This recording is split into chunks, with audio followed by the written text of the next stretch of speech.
नमस्कार मंडळी, आज आपण बनवते कच्च्या टोमॅटोची चटणी। तर 4 टोमॅटो आहेत, लसणाच्या पाकळ्या आहेत, मिरची आणि कोथिंबीर। तर याला आपण चिरून घेऊया। तर आपण टोमॅटो पहिले चिरून घेऊ।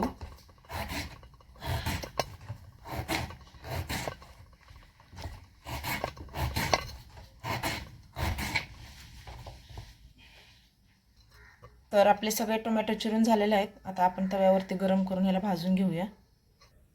सगळ्यात आधी आपण मिरची भाजून घेतोय।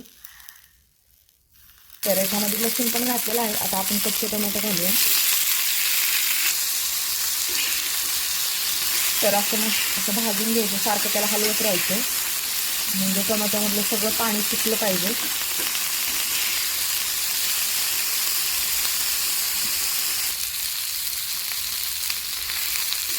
तर टोमॅटो आपले भाजत आलेले आहेत। तर 1-2 मिनिटं भाजून गॅस बंद करायचा। तर आपले टोमॅटो झालेत भाजून। आता आपण याला असंच राहू देऊ तव्यामध्ये। थंड झालं की मग आपण चटणी करायला घेऊया। तर आपण याच्यामध्ये कोथिंबीर घालूया आणि भाजलेले शेंगदाणे,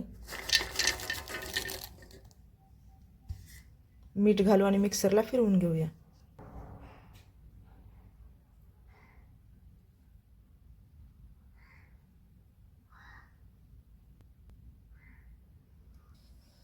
तर मी टोमॅटो भाजलेल्या तव्यामध्येच आपण फोडणी घालून घेणार आहोत।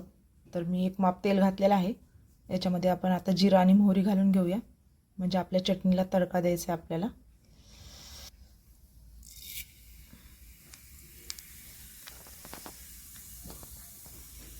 तर बघू शकताय आपल्या चटणीला तडका घालून झालेला आहे। आता आपण याच्यामध्ये थोडेसे शेंगदाणे मिक्स करणार आहोत। तर वरून मी थोडेसे शेंगदाणे घातलेले आहेत। तर करताना तुम्ही पण असंच करा। तर आपली टोमॅटोची चटणी तयार झालेली आहे। तर तुम्ही पण नक्की करून बघा, सगळ्यांनाच आवडेल।